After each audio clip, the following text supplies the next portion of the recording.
Ay, ¿qué hice? Empezamos mal. Bueno, bárbaro. Ya la subí a la página, así que ya está disponible la clase. Empezamos con la guía 4. Empezamos con el tema magnetismo y empezamos con la guía 4 propiamente dicha, ¿sí? Perdón, empezamos con la guía 4 y lo que les quería decir es que en esta segunda parte de la materia, discúlpenme, no sé qué lío hice.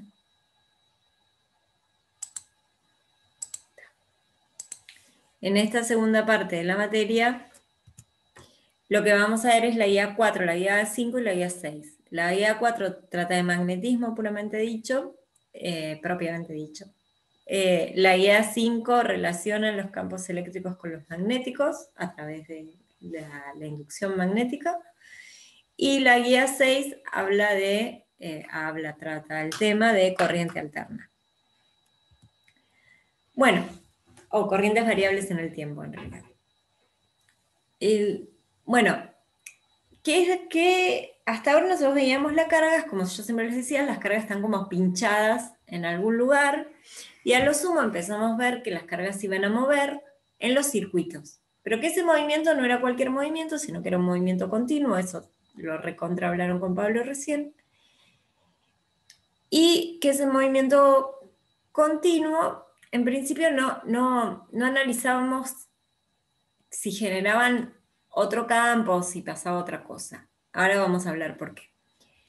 En realidad el concepto de magnetismo se maneja hace mucho tiempo, desde el siglo XVIII, que, por ejemplo, se utilizaban las brújulas, ¿no?, para orientarse, entonces sabía que había zonas donde había más magnetismo que en otras, digamos, se sabía, había como el concepto de que existía un campo magnético, se pensaba que estaba asociado a ciertos materiales, y entonces que había acumulación de un material en una región y no en otra, y que por eso se generaba el campo magnético. Pero hoy en día ya se sabe que esto no es así, que no tiene que ver con materiales acumulables, con materiales magnéticos acumulables en la Tierra, sino que tiene que ver con el geodínamo. Y que así se genera el campo magnético en la Tierra. Pero para eso fue, previo al concepto de geodínamo, fue esencial, ¿sí?, lo que planteó Hans Ørsted en este paper, que es que las cargas en movimiento, que las solemos llamar corrientes, generan campo magnético. Entonces, las cargas son fuentes del campo magnético. Las cargas en movimiento, no las cargas detenidas, las cargas en movimiento. Entonces, eso fue lo fuerte, digamos, que no es que están asociados a un material, sino con las cargas en movimiento. ¿Qué tipos de corrientes conocemos? Bueno, conocemos corrientes en volumen, ¿sí? Es decir, una corriente, por eso esto lo di la clase pasada, es la misma transparencia, pero ahora la necesitamos más. O sea, podemos hablar de que hay corrientes que circulan en un volumen. Pero si recordamos, la corriente es la corriente J sería acá la cantidad de carga por unidad de tiempo, acá sería por unidad de superficie. Entonces, las unidades que tienen es amper sobre metro cuadrado, no sobre metro cúbico, por más que esté en un volumen, es amper sobre metro cuadrado. Podemos tener también láminas de corrientes, o sea, una corriente G vectorial, tanto J como G son vectoriales, donde la unidad es G por unidad de metro, o sea, es amper por unidad de metro, digamos, es la unidad de corriente por unidad de longitud. ¿Por qué? Porque lo que yo estoy viendo es cuánta corriente pasa por cada una, o sea, por la unidad de esta sección transversal. Y la otra corriente que tenemos es la corriente I, ¿sí?, que pensamos que es una corriente lineal, ¿sí?, y que tiene unidades de amper, o sea, de coulomb sobre segundos. Entonces, la corriente lineal I no es vectorial. No le vamos a asignar carácter vectorial. Esto es histórico, digamos, ¿no? Pero sí va a tener una dirección y un sentido dado. Pero no se lo vamos a poner a la corriente, se lo vamos a poner a otra cantidad, ¿sí? Entonces tenemos J, G e I. que si yo pienso en este cilindro con una sección dada y lo miro muy de lejos, de manera que ya no veo la sección y esto lo veo como un hilo, lo puedo llegar a pasar de G a I, como para ver la corriente total. Todo eso lo vamos a hacer más adelante. Bueno, ¿y qué ocurre? Bueno, existe una interacción entre las cargas y un campo magnético. Nosotros conocemos la interacción coulombiana, que es la interacción entre una carga y el campo eléctrico, pero también cuando la carga tiene movimiento, también experimenta una fuerza. Esta fuerza que está acá es la fuerza electromagnética y se llama la fuerza de Lorentz, y tiene una parte asociada al campo eléctrico y otra parte asociada al campo magnético. Fíjense que la fuerza que es magnética, digamos, si la partícula está quieta, vale cero, ¿sí? Si la partícula está quieta y vale cero, entonces no hay fuerza magnética. Pero si la partícula se mueve y se mueve paralela al campo B, entonces la componente magnética del campo magnético es cero. ¿Quedó claro? ¿Sí? O sea, depende mucho. O sea, puede ser que la interacción magnética no se presente o porque la carga está quieta o porque la carga se esté moviendo paralela a las líneas de campo magnético. Perdón, André, ¿Sí? ¿podría agregar una tercera, digamos, forma de que el campo magnético sea cero? Pero va a sonar medio sonso, pero sería que no haya campo magnético Sí, pero directamente ahí o no siempre lo tendría hay. como sentido, claro. Sí, sí, ahí no tendría como sentido. O sea, ahí estarías en los problemas de física 1, de física, de la primera parte de la materia, perdón. Claro. Sí, sí, el otro caso es que si B vale cero, esta interacción no existe por más que la carga se esté moviendo. Una Bueno, pregunta, sí, ¿vos habías dicho que solo existe el campo magnético si hay cargas en movimiento? O sea, si lo generan cargas en movimiento. claro, acá lo que yo me estoy planteando, sí, ¿cuál es tu pregunta? Pues me la veo venir, dale. No, No, no, eso de... eso. Sí, pero acá esto es como, esta fuerza, esta fuerza es analizar qué le pasa a una carga moviéndose en presencia de campos eléctricos y campos magnéticos. Le pasa esto, siente esta fuerza compleja, ¿sí? Claro, pero ese campo magnético sería el campo que generan otras cargas en movimiento. Exactamente, sí, es un campo magnético externo. Bien, está buena la Ok. pregunta. Sí, sí. Esta es la acción sobre una carga con una cierta velocidad v en presencia de campos eléctricos y magnéticos externos. No existe la autofuerza, ¿sí? Siempre es externo. Claro. Y así, bueno, tenemos que resolver el problema 1. El problema 1 de la guía dice: estudia la trayectoria de una partícula de carga Q y masa m que entra en una región donde existen campos magnéticos y eléctricos uniformes y perpendiculares entre sí. Discuta en particular los siguientes puntos. E igual a 0, B igual a 0. Yo acá lo que les aconsejo, después igual lo vamos a ver, es resolver las ecuaciones de movimiento, pero ya planteando desde el principio o E igual a 0 o B igual a 0. No sobre la solución total, porque si no, no van a llegar a cosas sanas, digamos. Bueno, cuando yo quiero analizar el movimiento de una partícula, yo sé que la fuerza es la fuerza de Lorentz, la que está operando, entonces planteo la segunda ley de Newton, ¿no? M de B de t es igual a Q por el campo eléctrico más B vectorial B. ¿Sí? O sea, es masa por aceleración igual a fuerza, segunda ley de Newton. ¿Sí?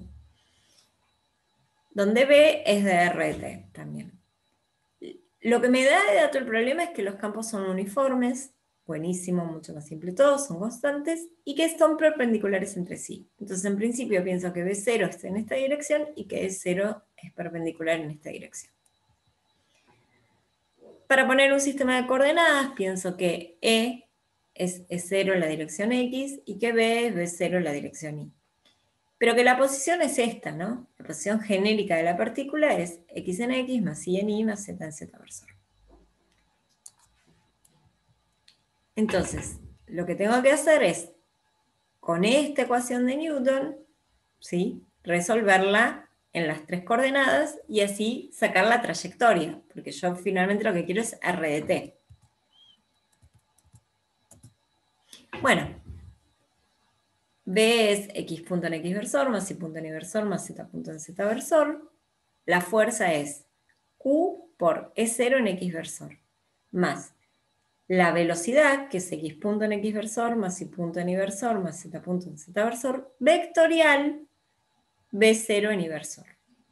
Como es un producto vectorial, la componente y, cuando la multiplique por la componente y, se va a ir, entonces solo me van a quedar los términos que sean x punto x versor vectorial y versor, y z punto z versor vectorial y versor. Entonces, esa era la pregunta, pero ya la respondí.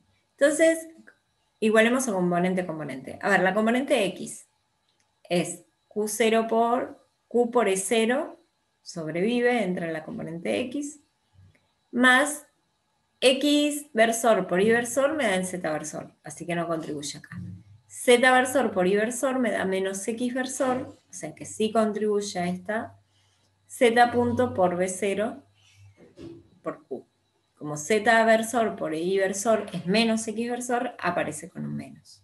¿Me siguen ahí las cuentas que estoy haciendo? Sí, sí. Sí, sí.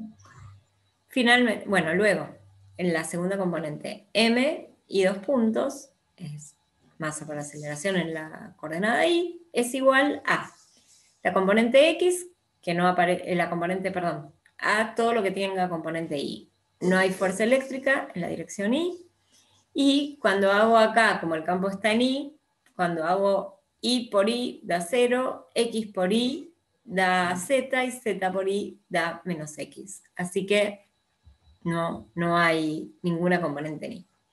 Igual a 0. Y finalmente, m por z2 puntos es igual a, no hay componente en x de la fuerza eléctrica, y cuando hago x por y da z versor, o sea que acá me queda qx punto b0, y si hago z por y me da en x versor, o sea que listo, es lo único que contribuye. Esas son las tres ecuaciones, ¿sí? En x y z para resolver la trayectoria de mi partícula.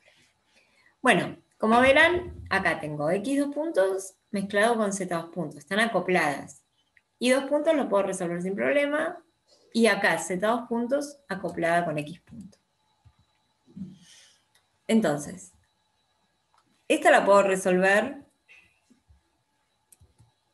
está bien. Esta la puedo resolver sin problemas, ¿sí? Porque m por y2 puntos igual a 0, cuando integro es, nada, es la integral, o sea, lo que estoy es un MRU, ¿sí? Integro es y igual y 0 más b0 y t, porque lo que me está diciendo es que la aceleración es 0, o sea, es un MRU. Acá estas dos, como les digo, están acopladas, porque acá tengo información de z2 puntos y acá tengo información de x2 puntos. ¿Cómo la puedo desacoplar? Bueno, de diferentes maneras. Puedo derivar esta, y acá tengo x2 puntos y meterlo acá, y entonces me queda solo en función de z. ¿Sí? Que es esto lo que les digo. Si yo derivo, o puedo despejar x punto en función de z2 puntos y ponerlo acá. Pero acá lo que está es x2 puntos, o sea que esto que está acá lo tengo que volver a derivar. Entonces, mx2 puntos es en realidad m cuadrado z3 puntos, dividido, o sea, derivada tercera respecto al tiempo, sobre x b0 más q e0 menos qz punto por b0. Esto que está acá, solo depende de z, es una ecuación diferencial para z, así que la puedo resolver. Para evitarme mucho lío, lo que voy a hacer es pensar que z punto es bz, para evitarme estos 3 puntos acá, y entonces me queda que m cuadrado bz 2 puntos más qb0 es igual a q epsilon 0 menos qbz b0. Perfecto. Ahí, entonces una vez que tenga z punto, puedo sacar z. Debería resolver esta ecuación diferencial, ¿sí? Que en principio no tiene problemas. Voy a hacerlo esto por única vez y después ya les tiene que dar la cabeza. Cuando uno tenía una ecuación diferencial, esta es una ecuación diferencial de segundo orden, la manera de resolverla está igualada a una constante, ¿sí? En realidad si pasó todo para acá. Entonces puedo plantear una solución homogénea, que es la solución de esta ecuación que está acá igualada a 0, y una particular, que es la de esta ecuación más esto igualado a esta constante. Cuando evalúo, cuando presento una solución particular que como está evaluada una constante de este lado, va a ser una constante también. Entonces la derivada segunda de bz particular va a ser 0. ¿Sí? Entonces solo me queda este término que está acá, que es qbzp por b0 igual a la constante. Perdón, ¿podrías volver a repetir eso? O sea, vos decís que la solución particular es una constante. Porque está Entonces, igualado a una constante. Si estuviese igualado a una función, tenés que poner algo que dependa de esa función. Ah, ok. O sea, vos decís, claro, la parte derecha, digamos, de la igualdad es la constante. No entiendo. Claro, es que no escribí acá el... Pero ese BZ no es constante y después desapareció en la No, BZ no es constante. Ojo, ojo. BZ no es constante. BZ es la suma de la solución de la homogénea más la solución de la particular. La homogénea es, en realidad porque yo no escribí acá la ecuación, pero la ecuación correctamente escrita es m cuadrado q sobre b0 por b segunda más, porque pasó esto para este lado, qbzb0 igual a qb0. Perfecto. ¿Sí? La homogénea es igualada a 0 y la particular es esta misma, todo con p igualada a q epsilon 0. Lo que pasa es que como está igualada a una constante, yo puedo pensar que la solución particular es una constante. Y entonces este término que tiene la derivada se va. Perfecto. Gracias. Bueno, entonces, despejo cada una de las ecuaciones, ¿sí? Esta hay que hacerla. Esta despejo de acá, bzp, es igual a E0 sobre B0. Y para resolver la homogénea, la despejo de manera que tenga esto con coeficiente 1 y esto con un coeficiente, que después vamos a ver quién es, igualado a 0. Entonces planteo esta solución, a por e a la lambda t. Cuando planteo, me queda un polinomio característico acá, que es lambda cuadrado más este valor igual a 0. Entonces me queda que las soluciones posibles para este lambda que planteé acá es más menos la cantidad imaginaria qb0 sobre m. Entonces, si yo planteo que la solución homogénea es A1 por e a la lambda 1t más A2 por e a la lambda t, o sea, eso como es una suma con exponentes imaginarios, es equivalente a plantear o un seno o un coseno, ¿sí? O sea que puedo plantear que el BZH es A por, en realidad convendría poner un coseno, pero bueno, puse un seno que es lo mismo, después de última el phi 0 me va a quedar distinto, es A por seno omega t más phi 0, donde omega es esto que está acá, ¿sí? Es el módulo de lambda. Todo esto lo recuerdan más o menos. Si no lo recuerdan, vayan a repasarlo. Tengo el chat estallado. Es un oscilador, exactamente. Bueno.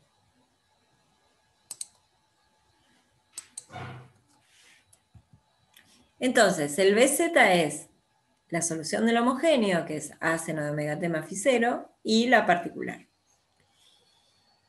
Eso es para BZ. Bx era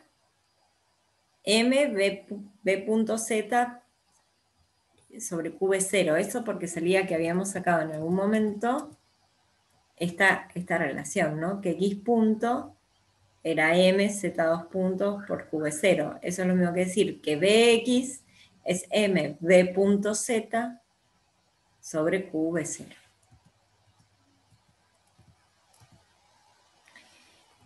Entonces, despejo, o sea, hago b.z, o sea, derivo esta respecto al tiempo, este término se me va, la derivada del seno es el coseno, sale un omega, y me queda que bx, o sea, la velocidad en x, es esto que está acá, la velocidad en y es esto que está acá, y la velocidad en z es esto que está acá.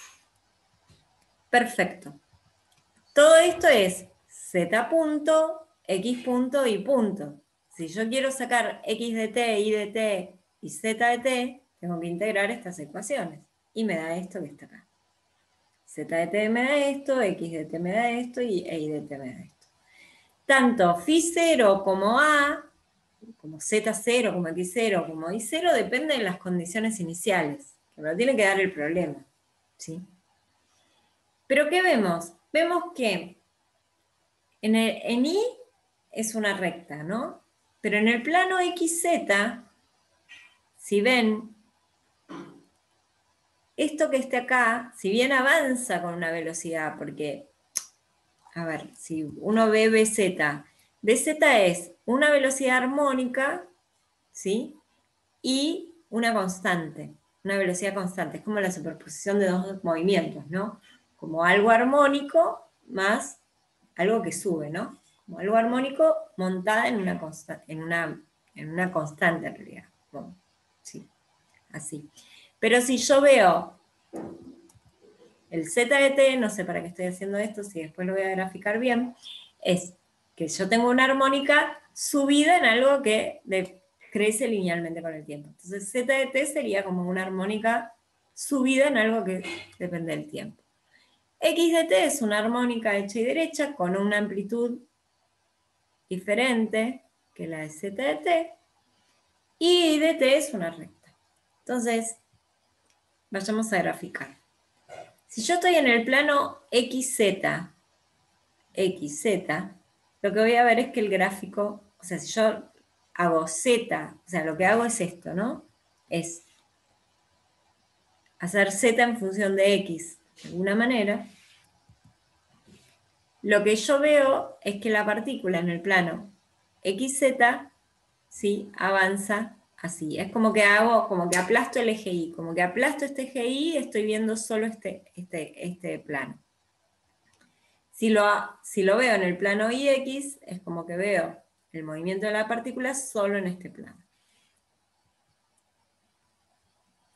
O sea, y si veo en el plano ZI, o sea, en este plano solo veo esto así. ¿Cómo saqué esto? Bueno, acá está. Con esto, o sea, planteé,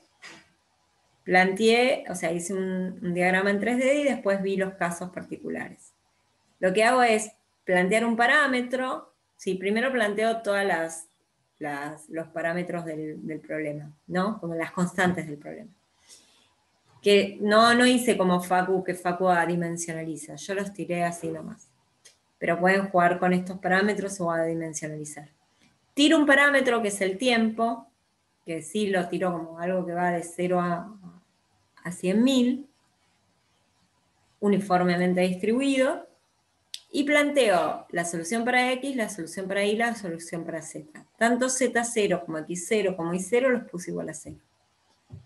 Entonces, después lo que hago es graficar, ¿sí? En 3 dimensiones, así, bueno, con esto genero los X, nada más, y graficar, digamos, en 3 dimensiones, X y Z que dependen de este parámetro T. Y bueno, y acá está el gráfico, y entonces después lo que hago es graficar, lo que se puede es como torcer el gráfico, este gráfico se vuelve interactivo y lo que puedo ver es como las proyecciones. ¿Sí? O sea, es un movimiento súper complejo en el espacio, ¿no? Es un helicoide, ¿sí? Es un helicoide torcido, pero no es un helicoide derecho, es un helicoide torcido, ¿sí? Con una cierta deriva.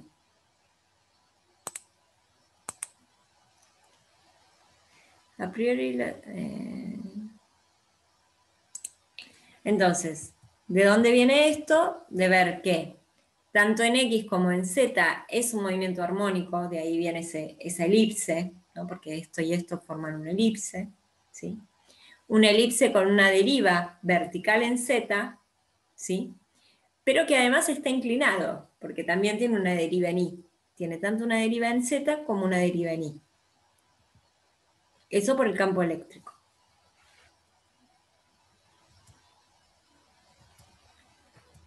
¿Alguna pregunta al respecto?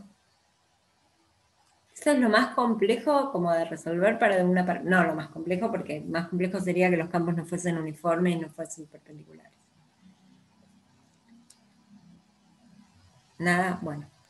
Una pregunta, viste que nosotros acá, por simplicidad, bueno, siempre como que estamos suponiendo campos constantes, campos magnéticos constantes, no sé, ¿qué tan alejado de la realidad está eso? O sea, si vos de repente, por No, alguna no, razón, los podés se generar. genera, o sea, pero como en la normalidad, por así decirlo, si hay una corriente que está generando, bueno, el campo magnético, no sé, generalmente, No, aunque lo sea que menos haces precisa.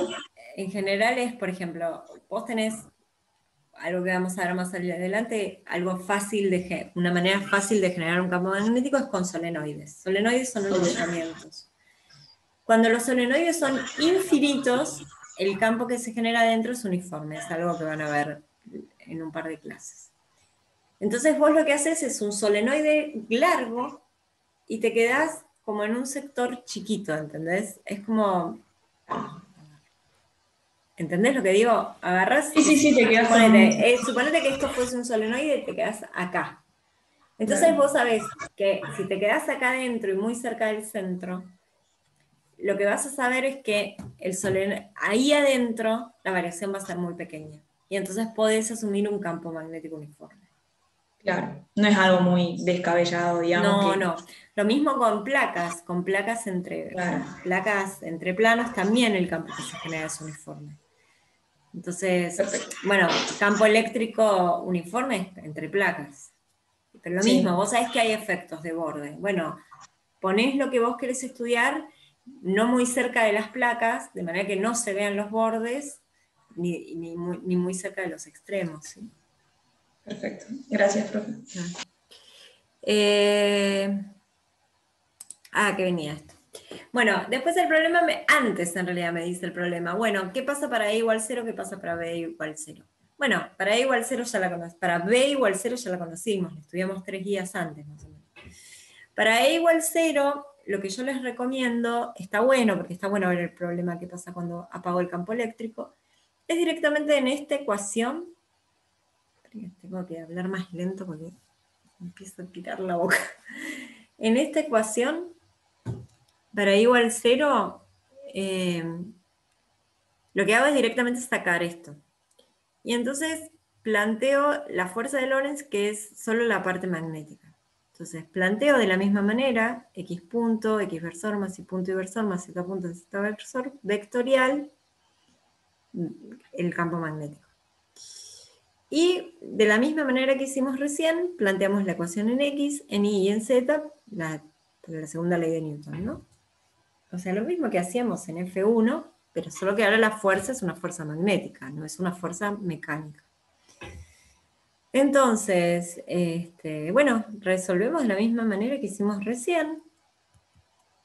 Fíjense, de la misma manera me queda que el I está en MRU porque no hay fuerza. Y obviamente que si esto no hay una velocidad inicial, V0I, I de t vale 0, ¿sí? O vale una constante, depende de las condiciones iniciales. Pero en principio la forma más general es que sea en MRU. Despejo de acá X punto, lo meto acá otra vez, me queda esta ecuación, nuevamente z punto lo reemplazo por bz, y me queda esta ecuación diferencial que es la homogénea que resolvimos recién. ¿Sí? Pero, ¿qué pasó? Bueno, y me queda la homogénea que resolvimos recién, y en realidad lo que me queda es esto, es esta solución, pero sin esta constante, sin E0, B0. El omega, fíjense que el omega solo depende del campo magnético, así que no tengo problema. Y entonces me queda que es 0 igual a 0, listo, esto se va, y entonces me queda que no hay deriva en z. En realidad en el plano XZ es un círculo, una elipse en el plano XZ. No está esa deriva en z que nos aparece acá. Sí está la deriva en y por la velocidad, pero que también depende de las condiciones iniciales. ¿Sí? Si inicialmente le di una velocidad, va a seguir con esa velocidad. Párenme.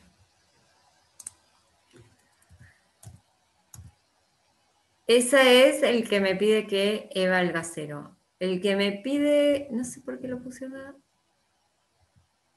No sé qué pasa. Me da la sensación que me está faltando una diapositiva. Pido disculpas. Pero bueno, resolver esta ecuación es bastante sencillo y de hecho ya lo hicimos. Ahora, ¿qué pasa cuando yo tengo que aplicar o que analizar la fuerza de Lorentz ya sobre una distribución de cargas más compleja? Es decir, más que más compleja, una distribución de carga continua. Entonces,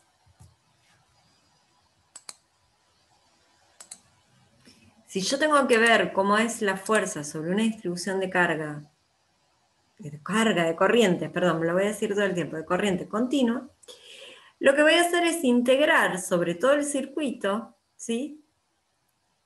La corriente circulante, ¿sí? Y como les dije, la corriente I no tiene dirección ni sentido, pero sí se lo vamos a dar al diferencial de longitud por donde circula la corriente. Ahí vamos a meter la cantidad vectorial. Vector, el campo eléctrico externo. Si el campo eléctrico externo llega a ser uniforme, solo tengo que integrar esto. Y como esto es un integral vectorial, ¿sí? Que empieza acá y termina acá, a lo largo del circuito, este dl en un circuito cerrado vale 0. Y por lo tanto, si el campo magnético externo sobre un circuito cerrado, si el campo magnético externo es uniforme, sobre un circuito cerrado no hace fuerza. ¿Sí? Por ejemplo, tengo una espira en un campo uniforme, no importa la dirección, no importa nada, la espira no siente fuerza debido a ese campo uniforme. ¿Sí? Eso es lo que quiere decir eso. Bueno, y Biot-Savart no lo vamos a ver, pero sí vamos a ver un ejercicio que siempre me olvido de hacer, que es el de las cintas. Relatividad. Pablo, ¿estás por ahí? No está. Bueno. Ese es el... Sí, estoy, Andrea. Ahí está, ahí está. Me piden que hable de relatividad. ¿Querés hablar vos? Sí. Es el punto de las velocidades. ¿Para qué que comparto el enunciado? Ojo.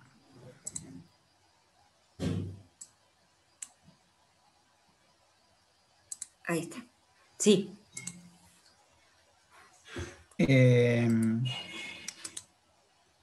La necesidad de considerar ecuaciones de movimientos relativistas. Bien. Es como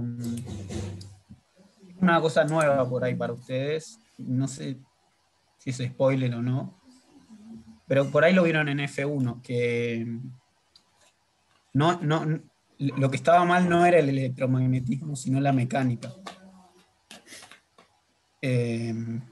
Y Einstein con la relatividad especial lo que hizo fue corregir la mecánica, convirtió esas ecuaciones de movimiento en ecuaciones relativistas, porque el electromagnetismo ya de por sí es una teoría relativista.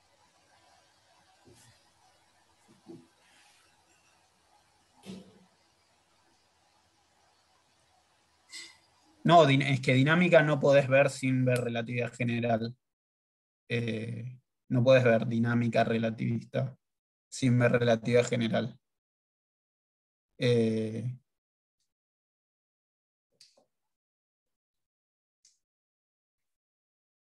Pero sí, o sea, cuando dice la necesidad de considerar ecuaciones de movimientos relativistas,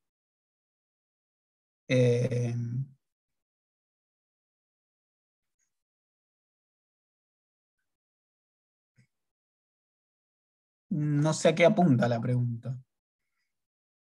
Discuta la necesidad. O sea, ahí ya cuando ves la ecuación, a ver, la fuerza de Lorentz.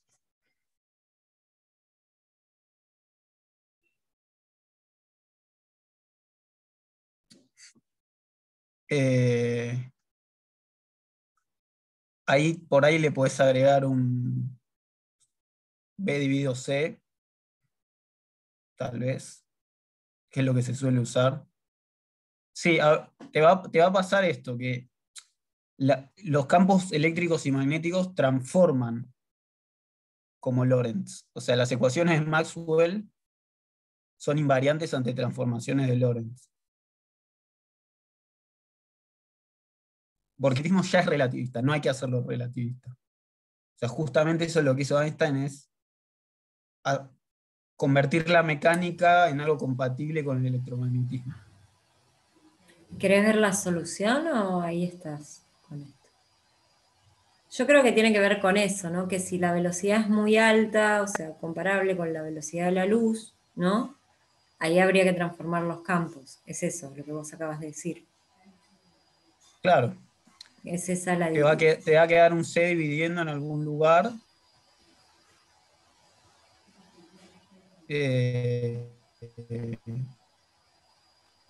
Supongo que en el término de B por B.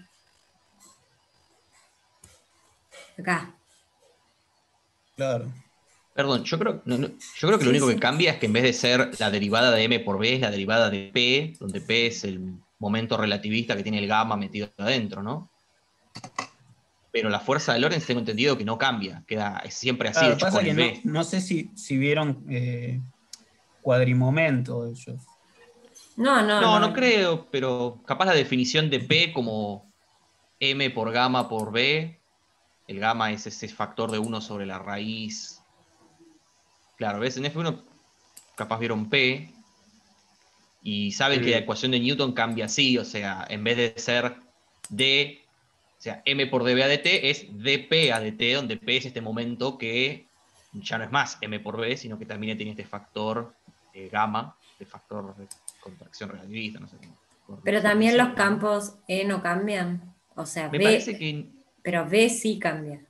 No, creo que de hecho aparece con B y todo. Eso es lo que lo hace tan difícil de tratar a veces la ecuación de Lorentz relativista, que no es que tiene todo P. Tiene P y tiene B metido al mismo tiempo. A mí no sé por qué me suena que te queda un C dividiendo. Del gamma también. Es que en CGS la fuerza de Lorentz aparece un C dividiendo a B. Claro. Pero eso es por cambiar de sistema de unidades. Yo creo que igual... Claro, en realidad no está transformando nada porque la fuerza de Lorentz es invariante. Exacto. De Lorentz, justamente. Justo.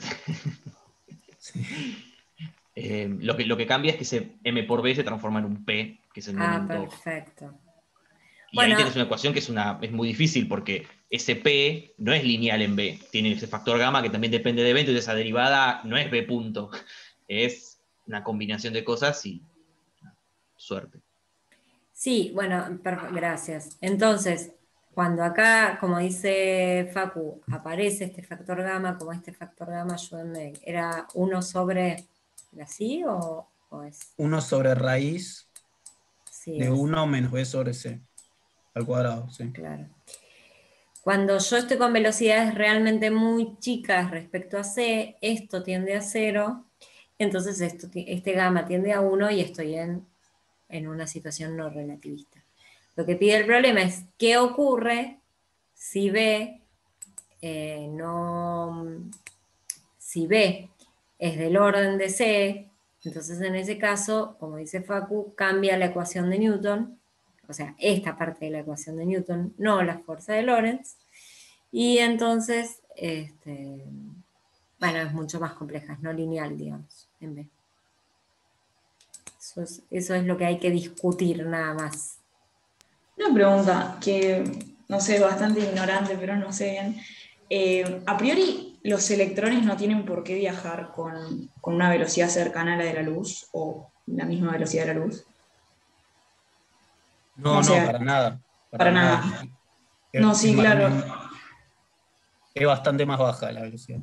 Sí, de hecho, me acuerdo que entre ellos, ¿no? Para nosotros es cercana, capaz, pero entre ellos, digo. Sí, no, de hecho me había acordado justo me acordé de una teórica de Pablo que dijo, en ese caso en el que estaba enseñando, que fue cuando estábamos viendo corriente, viajaba a una velocidad como la de los caracoles. Pero no sé, capaz que fue ese caso en particular. No, eso es la de deriva. La velocidad térmica que tienen, esa sí puede ser alta, pero no llegan, creo que ni al 1% de la velocidad de la luz. Claro, Y si ves ese factor gamma, es está súper planchada esa función en B. O sea, realmente para que se note tenés que ir, no sé, a 10%, 20% de la velocidad de la luz. Si no, es prácticamente inexistente. De en hecho, los casos... hay una... Sí. No, perdón. No, digo, en los casos cotidianos el gamma va a valer muy cerca de 1. No va a generar ningún tipo de cambio. Era eso más. Lo que te iba a decir es que, de hecho, hay una rama de investigación que se llama computación óptica, que lo que plantea es que no haya más circuitos, que las computadoras no tengan más circuitos eléctricos, sino que toda la información se transmita mediante fotones. Y haría que las computadoras vuelen, pero zarpado, o sea, casi todo instantáneo sería. Es un flash. Tiene que ver con los computadores cuánticos y esas cosas que también son No, es otra cosa. Totalmente distintas. Bueno, No, computación óptica y computación cuántica son dos cosas distintas. Sí, la computación cuántica tiene como un costado de algoritmia, los algoritmos se vuelven mejores. Claro. Y lo que dice Pablo es más mejorar los tiempos de comunicación, que es, los algoritmos son igual de iguales, pero la computadora los corre más rápido, digamos. Terrible, tremendo. Bueno, es como funciona la fibra óptica, ¿no? En el fondo es básicamente eso, es transmitir información a velocidad de la luz, o prácticamente, ¿no? Porque tiene un poquito de reflexión interna. Lo que se busca hacer es que las memorias, las placas, los discos, el mother, el procesador, sea todo óptico. Y bueno, vuela todo. Genial. En lugar de ponerlo en la corriente I, si lo ponemos a la corriente Sí, de L. más que el signo, el carácter vectorial, sí. Sí. Digamos, dado que el de L yo entiendo tiene módulo 1, ¿no? No, tiene módulo de L. No, pero claro, no, el módulo de L, no, 1 no. Claro. Lo que pasa que es un vector, ¿no? Entonces va cambiando el signo y la dirección a lo largo del recorrido. Claro, yo lo que me preguntaba es si yo podría tener una definición análoga donde el signo, el carácter vectorial se lo pusiera en la corriente I y de L sea solo... Sí, podría, pero el punto es que es una cuestión más de tradición, notación, que I no tiene carácter vectorial, histórica, experimental, lo que sea, o sea, I no tiene carácter vectorial, listo. O sea, medio que no es que es un error, yo creo que es algo histórico más que nada. Claro. Es como que ya es un flujo, ¿no? Claro, ya es el flujo en sí mismo, sí. es un caudal, no tiene dirección, es cantidad de carga por unidad de tiempo. Sí. Claro, pensado así. Sí, yo porque lo pensaba un poco justamente de L, si bien en muchos casos tiene mucho sentido hacerlo un carácter vectorial, digamos, lo pensaba más bien como, bueno, así como en el plano se le da el carácter vectorial a J, bueno, no sé, era una idea que tenía. No, pero no lo hagas porque va a estar mal. O sea, es así, el I no tiene carácter vectorial. Claro. Es una magnitud Gracias. escalar. Les quería mostrar la guía. La guía tiene... bueno, el primer ejercicio, que es el que hicimos recién, el segundo es: considere dos partículas cargadas que se mueven con velocidad perpendicular entre sí, analice cualitativamente las fuerzas sobre cada una de ellas, discuta la validez del principio de acción. Estoy hablando mal. Discuta la validez del principio de acción y reacción. Claro, ¿qué ocurre? Se puede demostrar, esto piénsenlo ustedes, pero se puede demostrar que la fuerza magnética no cumple con acción y reacción. Piensen en esto, para eso está puesto este ejemplo. Piensen en dos partículas, una con una velocidad dada y otra con otra velocidad dada, perpendiculares entre sí, y piensen qué campo genera cada una, y analicen cuál es la fuerza que una le hace a la otra. Piénsenlo. Yo ahora me voy a fijar porque creo que lo tengo esto. Este es el de la fuerza entre dos hilos, en general se puede hacer. Y el 5, que es calcule la fuerza por unidad de longitud entre una cinta finita de ancho B, ese lo quiero comentar.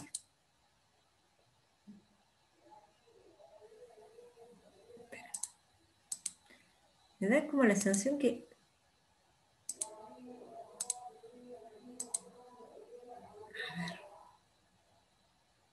A ver. Deme 2 segunditos.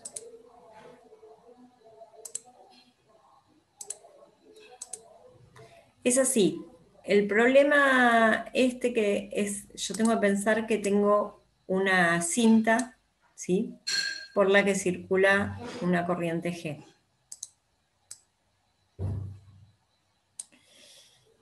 Yo no lo hice con perspectiva, en realidad esto sería así, digamos. Yo tengo una cinta, ahí está, esto de acá está mejor, por la cual circula una corriente G. Y no me acuerdo, pero creo que había un hilo acá, ¿no?, por el que circula una corriente I.